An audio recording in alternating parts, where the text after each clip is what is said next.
We've also agreed on the parliamentary calendar and the items that will be canvassed and prosecuted through Parliament. And we have also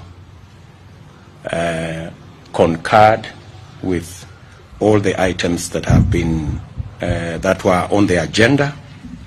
The PG has also endorsed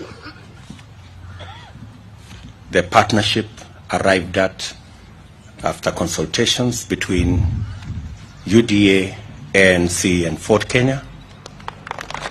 And we now believe that with this partnership, the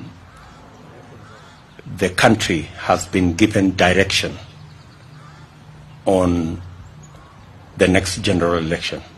We believe that all the arms of government should perform their duties as required of them by the Constitution, and we will support all institutions,